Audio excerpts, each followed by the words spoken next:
Bismillahirrahmanirrahim. Assalamualaikum warahmatullahi wabarakatuh.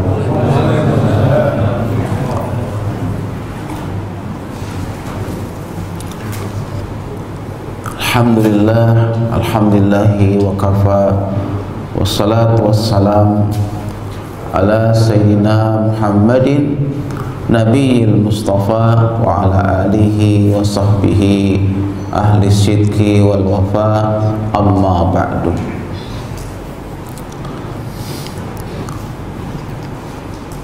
Rabbi shrah li sadri wa yassir li amri wahlul 'uqdatam min lisani yafqahu qawli.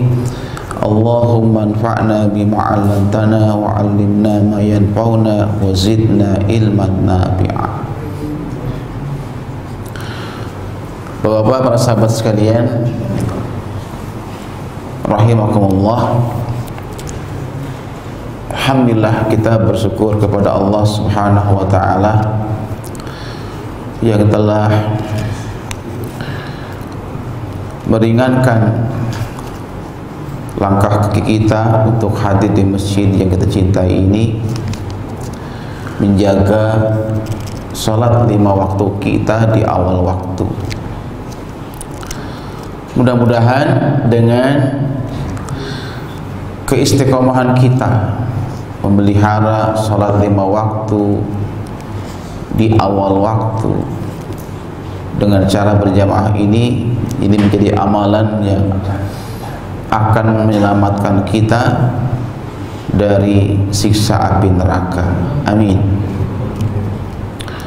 Karena Nabi bersabda, man hafaza ala salawatil khamsi ala wudu'iha wa mawaqitiha wa ruku'iha wa sujudiha yaraha haqqan lillah alaihi khurrima 'alan nar. Barang siapa yang menjaga salat yang 5 waktu, dijaga betul wudunya, waktu-waktunya dikerjakan di awal waktu, dijaga rukunya, sujudnya, dikerjakan itu dengan benar semata-mata karena Allah, khurrima 'alan nar, maka dia diharamkan dari siksa api neraka. Nah, mudah-mudahan ya salat kita ini salat yang diterima oleh Allah Subhanahu wa taala. Amin ya rabbal alamin. Ya, mas muliakan, tema yang akan kita kaji pada malam hari ini kita ambil dari kitab At-Tazkirah karangan Imam Al-Qurtubi, judulnya hal-hal yang menyelamatkan kita dari kengerian-kengerian dan kesulitan-kesulitan di hari kiamat. Ya, mas muliakan, Allah berfirman, wattaqu yawman turja'una fihi ilallah summa tuwaffahunna kullu nafsin bima kasabat. Wattaqu yawman turja'una fihi ilallah. Hendaklah kalian waspada, takut gitu, bersiap-siap akan datang suatu hari di mana kalian akan dikembalikan kepada Allah di hari kiamat. Kemudian setiap orang akan disempurnakan pahalanya, disempurnakan amal-amalnya tanpa sedikit pun dirugikan. Nah, jadi kita ini sesungguhnya sedang safar panjang ya mas sekalian, dan kita para musafir. Dan paling panjang safar kita tuh bukan di sini, ya, bukan di dunia ini. Di dunia ini paling panjang, paling lama kita 60 sampai 70 tahun safar kita itu. Ya. Sangat sedikit kata Nabi yang lebih dari itu. Di masa panen bagi umatku antara 60 sampai 70. Itu masa di mana malaikat maut panen, itu di usia-usia 60 70. Dia yang masih di bawah 60 ya, jangan merasa aman juga ya. Ada di sini yang di bawah 60 banyak? Oh gitu ya.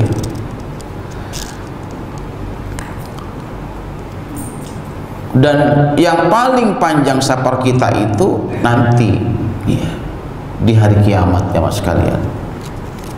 Sanalah safar yang paling panjang, lama, berat, mengerikan, menakutkan gitu ya.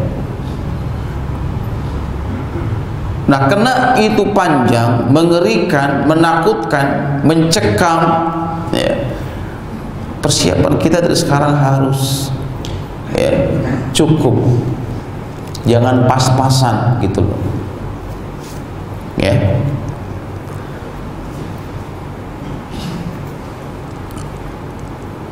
Nabi kita Muhammad SAW ya, memberikan satu keterangan dalam hadis yang sahih Imam Muslim,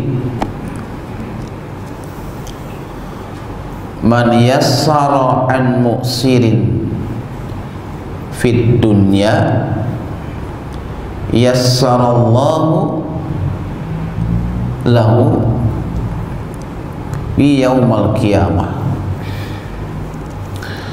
Barang siapa yang sewaktu di dunia dia menghilangkan salah satu kesulitan-kesulitan orang lain di dunia,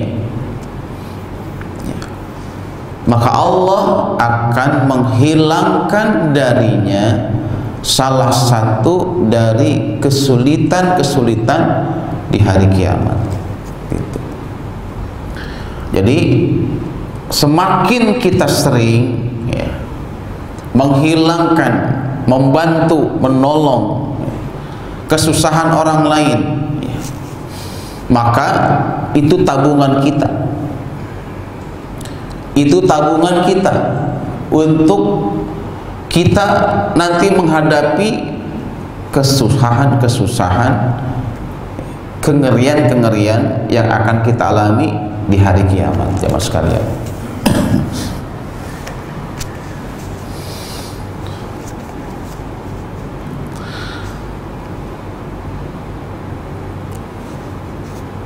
Ketika para sahabat sedang di Masjid Nabawi di Madinah, berkumpul para sahabat di situ, dan Nabi kemudian bercerita, ya, cerita Nabi.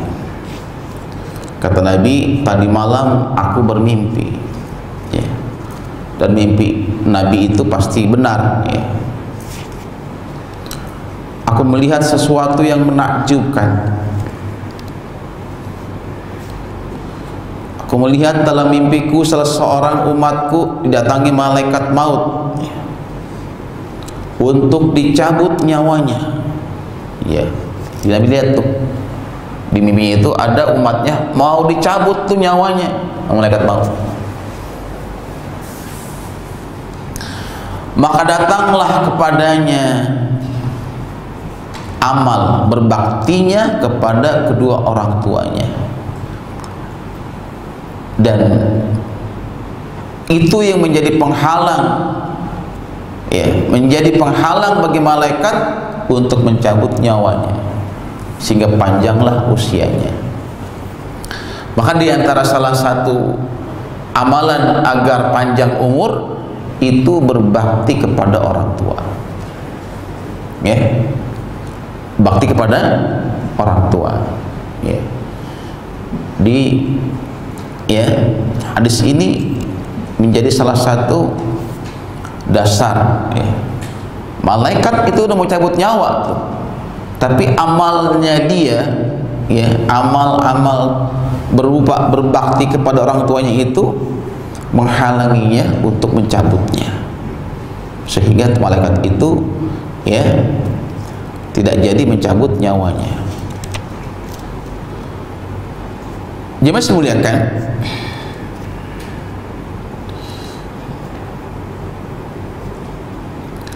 aku juga melihat, ya, umatku dikerumuni, dikerubuti para setan.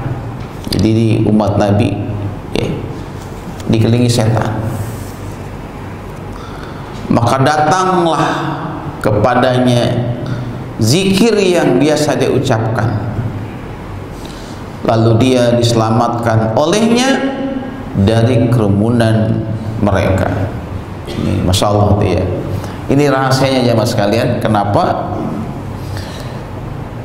dari semua amalan yang diperintahkan di Quran, ya, itu hanya zikir yang perintahnya itu, ya, dikerjakan dengan jumlah yang banyak, gitu. Allah kan perintahkan kita infak, ya, tapi nggak disuruh banyak, betul nggak? Ya nggak Pak? Allah suruh sedekah, nggak suruh banyak, betul? Allah suruh apa lagi? Sholat, nggak disuruh banyak. Hai orang beriman, sholatlah kamu sebanyak-banyaknya, nggak ada. Puasa juga begitu, nggak ada dalilnya dari Quran. Hai orang beriman, puasalah kamu sebanyak-banyaknya, nggak ada, betul.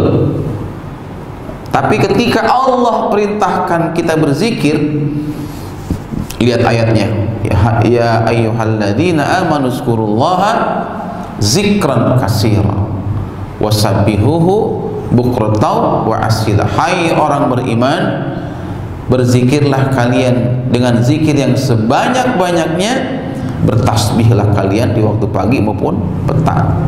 Kenapa zikir suruh banyak? Ini dalilnya.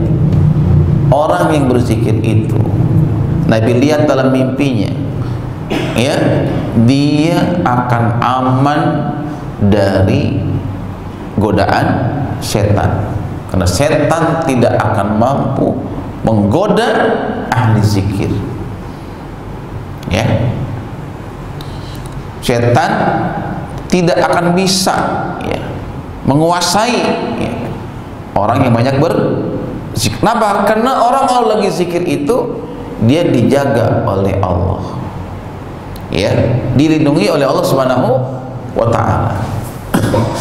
Faskuruni askurkum, berzikirlah engkau kepadaku, maka aku akan ingat kepadamu. Jadi orang kalau lagi zikir itu akan selalu bersama dengan Allah, diingat sama Allah, di backup sama Allah, dilindungi sama Allah.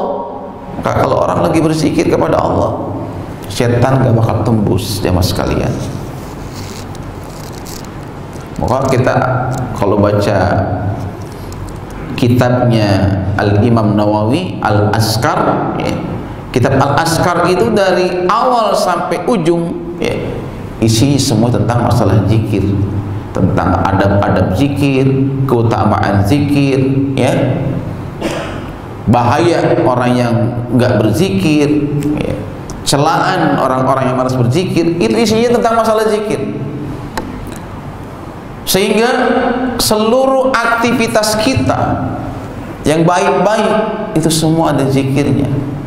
Sampai bercermin ada zikirnya, masuk WC ada zikirnya, mau kita setubuh sama istri ada zikirnya. Masya Allah, ya kan? Makan, minum, ya, Masya Allah, semua ada zikirnya. Masuk pasar ada zikirnya, ya. Naik kendaraan, ketika ada petir, mau sisiran, mau pakai baju, ya, luar biasa. Seluruh apa yang kita kerjakan tiap hari ada zikirnya, sampai kita masuk rumah, ya, agar rumah kita tidak dimasuki setan, ada zikir yang mesti kita ucapkan. Ketika kita pegang handle pintu rumah kita, ya, apa sunnahnya? Kita baca apa? Bismillahirrahmanirrahim.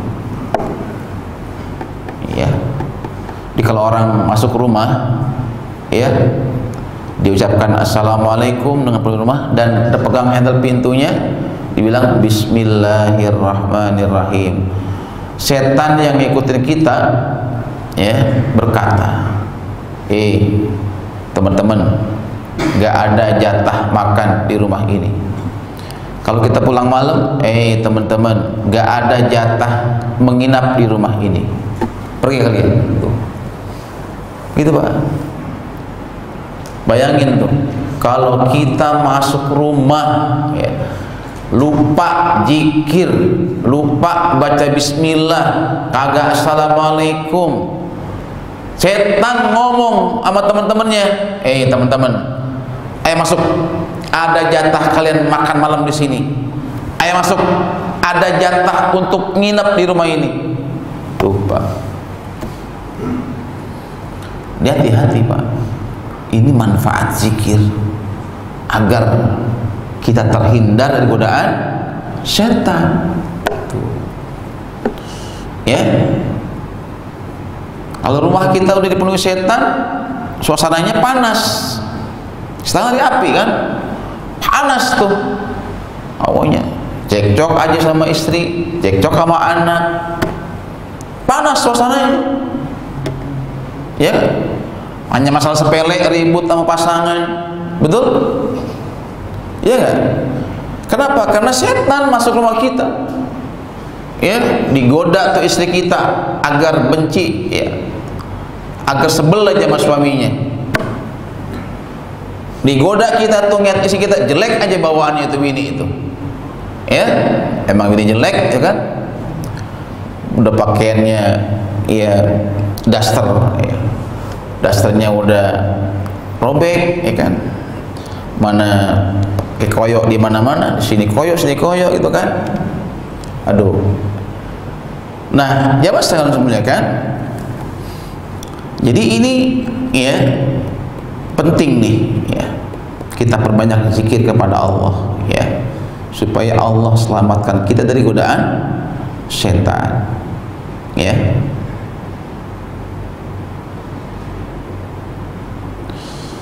Dan aku juga melihat seorang dari umatku yang telah dikerumuni para malaikat ajab, maka datanglah kepadanya sholatnya, lalu dia diselamatkan oleh sholatnya dari tangan mereka. Nih, ya, di sholat yang kita kerjakan dengan khusyuk di awal waktu, satu ketika dia memberikan pertolongan syafaat, tidak hanya saat nanti di hari kiamat jemaah sekalian, tapi juga saat kita di alam kubur. Sholat akan berdiri tepat dekat kepala kita, sehingga saat kita masuk kubur, ya, ketika malaikat munkar nakir datang dari arah kepala, kata Nabi, dengan izin Allah, itu sholat berkata, wahai malaikat, engkau nggak bisa menanyai orang ini, kau nggak bisa menyiksa orang ini dari arah kepalanya. Kenapa? Karena orang ini sering sujud kepada Allah, karena kepalanya sering sujud kepada Allah. Ini Pak, ya, betapa pentingnya kita menjaga sholat. Kenapa? Karena dia nanti akan memberikan pertolongan kepada kita, ya.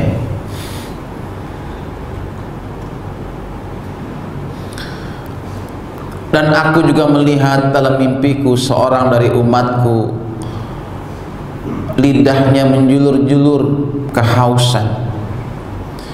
Tiap kali datang dia ke telaga, Kan ditunggu Nabi di mana? Di Al-Kautsar, di telaganya.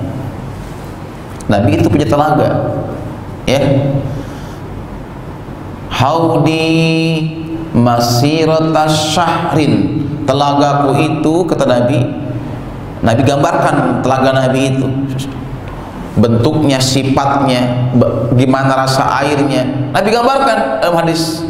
Haudi masirata syahrin, telagaku itu luas.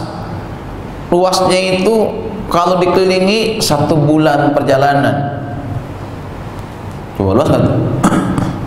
Lalu telaga dikelilingi 9, luas kan? Luas Pak ya? Ya.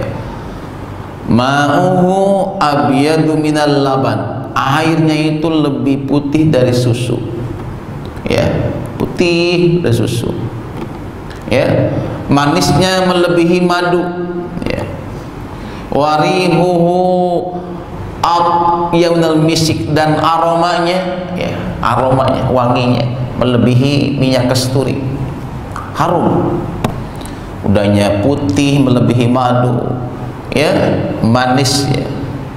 Putih melebihi susu, manis melebihi madu, harumnya melebihi kasturi.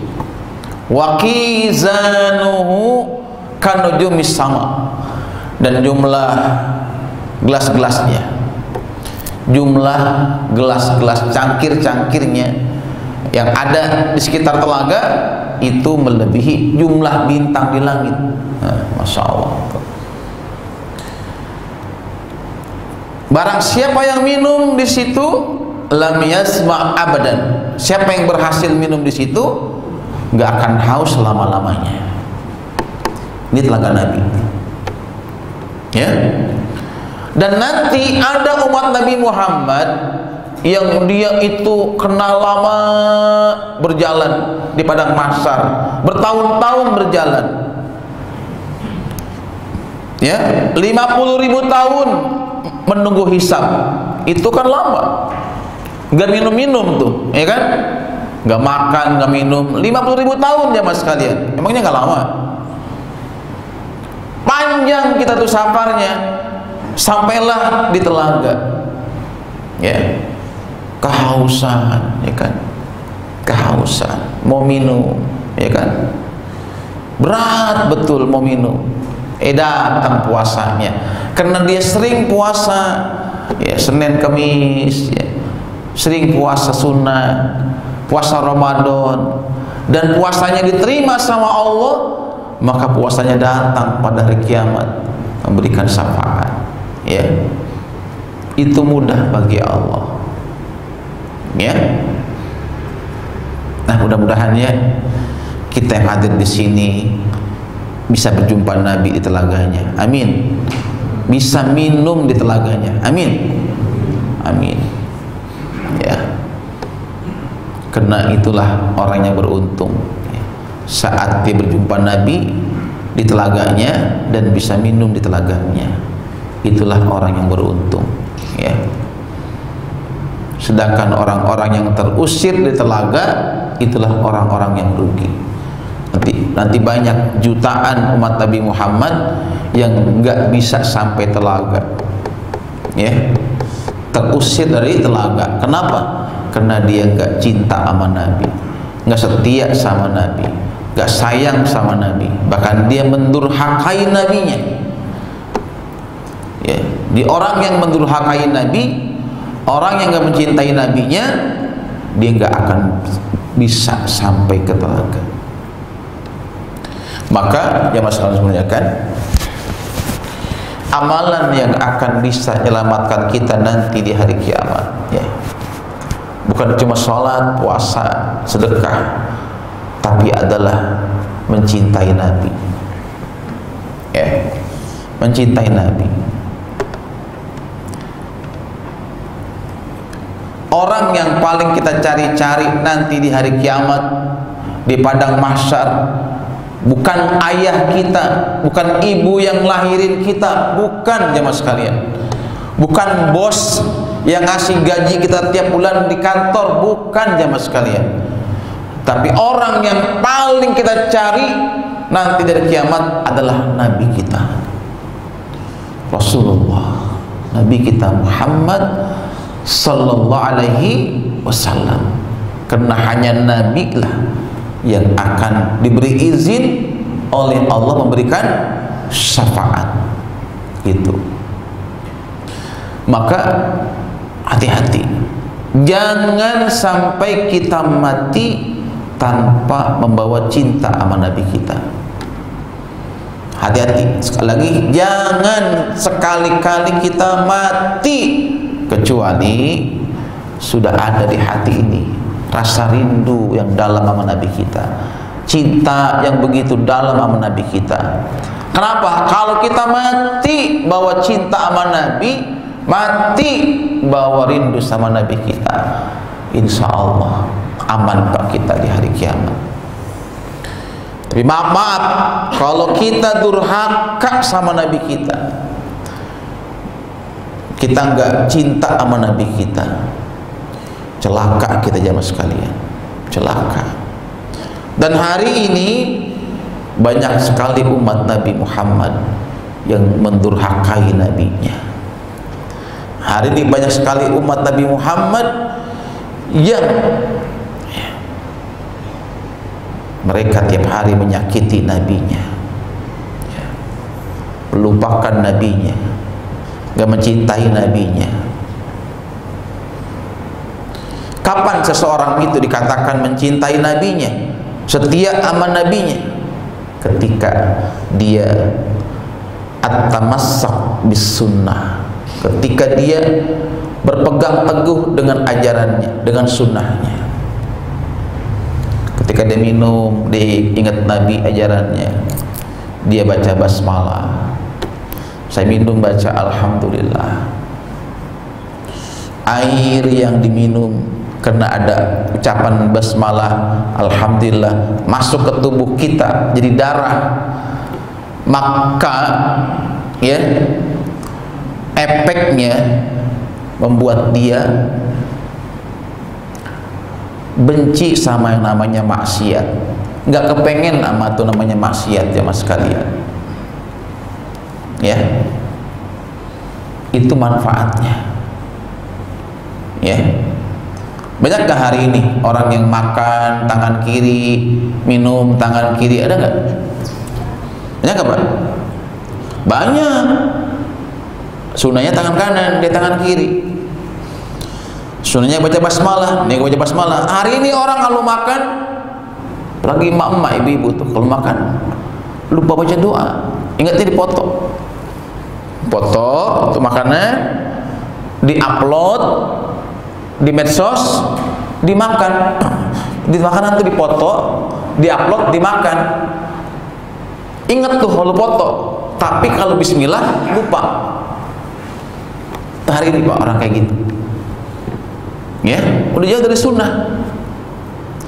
Sholat 5 waktu, Nabi sunnah menyunahkan ke masjid, ya kan? Tapi kebanyakan umat Islam di mana hari ini alatnya? Di rumah, nyalain sunnah. Betul? Iya. Nabi menyuruh agar kita menyantuni anak yatim. Banyak di antara umat Islam itu nggak peduli sama anak yatim, nggak sayang sama anak yatim. Padahal Nabi dilahirkan dalam kondisi yatim, maka Nabi sangat cinta sama orang yang mengurus anak yatim. Maka Nabi jamin menjadi tetangganya di sorga. Gitu. Kita tahu hadisnya. Banyak orang Islam tuh sampai hari ini nggak bisa menyisihkan uangnya, barang 50.000 sebulan untuk anak yatim. Dia bisa menyisihkan buat pulsanya, dia bisa menyisihkan buat yang lain-lainnya, tapi dia nggak bisa menyisihkan itu untuk anak yatim yang kelaparan, yang sekolahnya hampir putus sekolah karena nggak mampu ya bayar biaya sekolah. Ditanya nanti dari kiamat sama Allah. Emang nggak ditanya? Dihisab kita dari kiamat sama Allah. Hati-hati. Dihisab harta kita sama Allah. Kalau harta itu kita sesungguhnya sanggup untuk bantu mereka, kita nggak bantu. Ya, dia masih muliakan. Nah, jadi ya kita akan nanti datang ke telaga. Ternyata ya telaga itu ya dijaga, dilindungi, dikelilingi oleh malaikat, sehingga nanti ada umat Nabi Muhammad udah nyampe tapi telaga ya, bahkan Nabi sudah mengambilkan air di cangkir, ini buat kamu, sini minum, tapi oleh malaikat dicegah, didorong, pergi kamu. Tuh, Masya Allah. Kita kan nggak mau kayak gitu jemaah sekalian ya, diusir di telaga. Kenapa? Karena nggak cinta sama Nabi, nggak sayang sama Nabi gitu. Na'udzubillah min zalik. Udah Isya ya? Udah Isya? Ajan dulu kali ya? Ajan dulu Bang.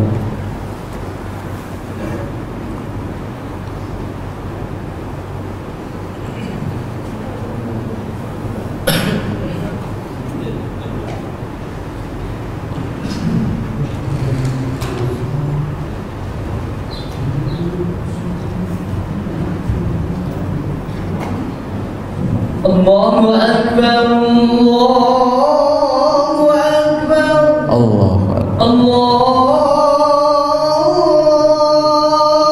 Akbar,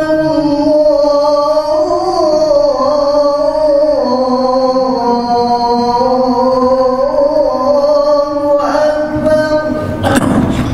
Asyhadu an la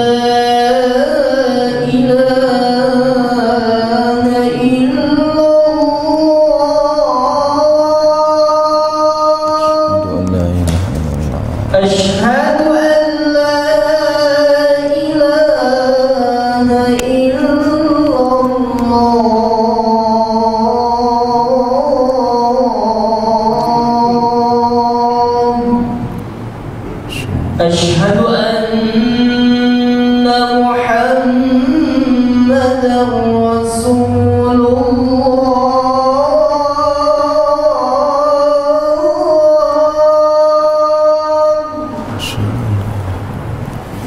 أشهد أن محمدا رسول الله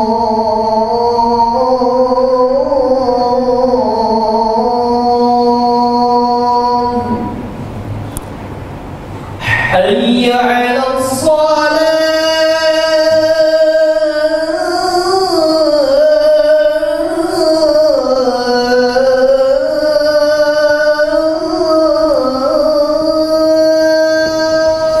La haula wa la quwwata illa billah. حي على الصلاة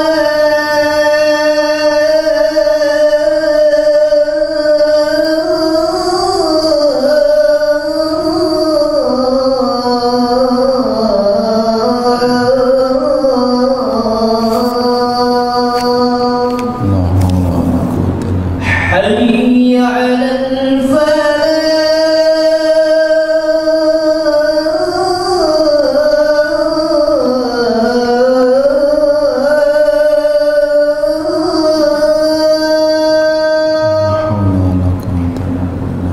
حي على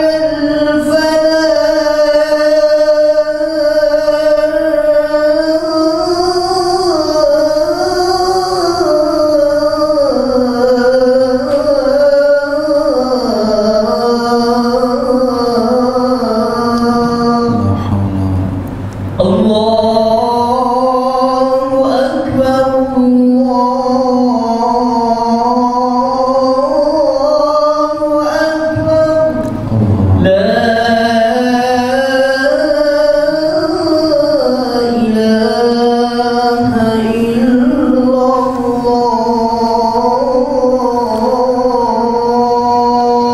La ilaha illallah sallallahu alaihi wasallam. Wassalatul qiyam. wasyarr.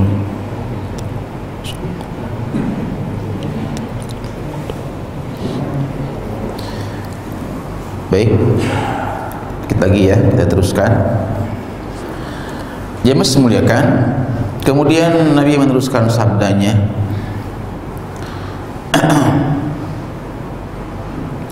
aku melihat juga dalam mimpiku seorang dari umatku sedang berlutut di padang mahsyar. Berlutut ya. Ada hijab yang menghalanginya dari Allah, ada dinding yang menghalangi dia ya dari Allah. Maka datanglah kepadanya akhlaknya yang baik, menuntun tangannya, mengambil tangannya dan mempertemukannya dengan Allah Subhanahu wa taala. Ini yang Mas kalian muliakan, bahwa akhlak yang baik itu bisa ya menolong kita di hari kiamat. Maka kita jangan hanya fokus ibadah itu dalam ibadah ritual tok gitu ya. Jangan hanya rajin ke masjid, rajin baca Quran, rajin berzikir, meskipun itu memang baik dan dianjurkan, jangan fokus di situ. Tapi juga perbaiki akhlak kita. Karena seseorang yang akhlaknya baik itu di sisi Allah, dia bisa menyamai orang yang ahli puasa, yang ahli zikir, yang ahli sholat. Kata Nabi, innal mu'mina bihusni khuluqihi, sesungguhnya seorang mukmin dengan akhlaknya yang baik, dengan budi pekertinya yang luhur itu, darasa ini al-qaimi, dia bisa menyamai derajat kedudukan orang yang banyak puasa dan orang yang banyak qiyamul lailnya. Tuh. Di jamaah saya muliakan, kalau maaf nih kita lemah dalam ibadah ritual, misal kita jarang saum sunnah gitu ya, kita jarang tahajud gitu misalnya, lemah di situ kita, maka kita harus bisa tutup dengan amal yang lain, itu dengan cara perbaiki akhlak kita, tata cara kita berbicara ya, tingkah laku kita, muamalah kita sama tetangga ya, sama teman-teman ya sekantor, apalagi hubungan kita sama orang yang terdekat dengan orang tua kita, dengan istri kita, dijaga betul sehingga kesan mereka tentang kita tuh baik gitu. Kesan orang tua, kesan anak, kesan istri, tetangga, teman kantor tentang kita tuh positif, baik gitu.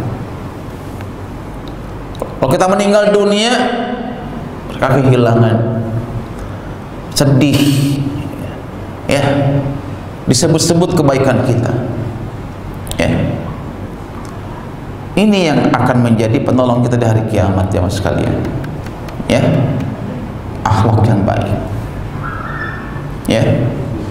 Bahkan ya, kalau kita berlaku lemah lembut ya sama istri kita, santun ya, sama anak kita, istri kita, sama teman sejawat ya, mudah bergaul sama orang, gak kaku gitu ya, ramah gitu ya, itu akhlak seperti itu kan akhlak Rasulullah ya kan. Diharamkan orang itu dari api neraka. Kata Nabi, khurrima 'alan nari kullu hayyin layyin sahlin qaribin minan nas. Diharamkan ya, diharamkan orang itu dari api neraka bagi tiap orang yang mudah orang itu dalam hal menolong, membantu, ya, mudah dalam hal dia berjual beli, membayar hutang, lainin, lemah lembut tutur katanya, sahlin qaribin, supel, mudah adaptasi, mudah bergaul, dekat sama orang gitu. Sama orang tua dekat, sama mertua dekat, ya. Sama jamaah masjid dekat, sama tetangga dekat, qarib, orangnya tuh akrab, dekat dia, ya. Nah orang kayak gini, kata Nabi, orang itu diharamkan dari api neraka. Jangan sampai kita, mohon maaf ya, kita rajin ke masjid, ya, rajin saum sunnah, rajin berzikir, tapi kita sama orang tua jauh, sama mertua nggak akrab, sama istri sering ribut, sama anak bertengkar. Aduh, repot kalau kayak gini. Jamaah sekalian dimuliakan, ya. Kalau kita mati bukan ditangisin, disyukurin. Betul Pak? Betul nggak? Disyukurin kita, ya. Nah, mari, ya. Ini nasihat ya yang sangat berharga ya dari Rasulullah, bahwa akhlak yang baik ini bisa menjadi penolong ya, dari kengerian, dari kesusahan di hari kiamat, ya. Dan aku melihat seorang dari umatku dalam mimpiku itu berdiri di tepi neraka jahanam, ya. Ini udah kondisinya sudah sangat-sangat berat. Dia udah di tepi jahanam, ya. Maka datanglah kepadanya air matanya yang dia pernah kucurkan saat menangis karena takut kepada Allah semasa di dunia. Air mata itu menyelamatkan dia dari neraka. Masya Allah. Jadi jamaah sekalian, menangis itu ibadah, ya. Menangis itu ibadah. Kalau menangisnya dalam rangka menyesali dosa kita malam-malam nih bangun, ingat dosa kita istighfar sambil menangis, ya. Itulah air mata yang sangat dicintai sama Allah. Tapi air mata yang sangat kejam adalah air mata tangisan menangisi mayit, ya. Ya, orang mati kita tangisin sambil histeris, sambil kita seolah-olah nggak terima dengan takdir Allah. Itu tangisan yang sangat dibenci sama Allah. Itulah air mata yang sangat kejam yang akan menyeret orangnya ke neraka. Hati-hati gitu. Dia menangis itu ada ibadah, ada yang maksiat gitu loh. Maka kalau menangislah karena takut sama Allah, takut akan azabnya, takut nerakanya, takut dosa-dosa. Kan Nabi bersabda dalam hadisnya, hurrimat 'alan nar man bakat min khosyatillah. Diharamkan neraka bagi orang yang menangis karena takut kepada Allah. Pernah Pak nangis Pak? Halo? Pernah nggak nangis? Sering ya? Bener. Mudah-mudahan ya. Tanda bahwa hati orang itu bersih, tanda hatinya itu sehat ketika dia mudah menangis Pak. Mudah menangis ketika ingat dosa, ya. Ketika dia berdoa, ya, dia akan menangis, ya. Ketika baca Quran ada ayat ajab, dia menangis. Itu ciri-ciri hatinya bersih. Tapi kalau maaf kalau kita tuh depan Ka'bah gitu, doa nggak bisa nangis, waduh itu ngeri itu Pak. Di Raudhah doa samping makam Nabi nggak nangis, aduh ngeri itu Pak. Parah itu hatinya berarti. Ganti hatinya itu yang hati yang baru kalau kayak gitu. Di mana lagi kita bisa menangis, Pak? Kalau di samping di Raudhah aja, depan Ka'bah nggak bisa menangis gitu. Ya. Baik, sudah habis waktunya ya, sudah komat. Ya. Sampai di sini, mudah-mudahan materi ini akan semakin menyemangati kita untuk terus ya, beramal soleh sebagai bekal kita untuk pulang kepada Allah Subhanahu wa taala. Amin. Subhanaka Allahumma wa bihamdika asyhadu an la ilaha illa anta astaghfiruka wa atubu ilaik. Assalamualaikum warahmatullahi wabarakatuh.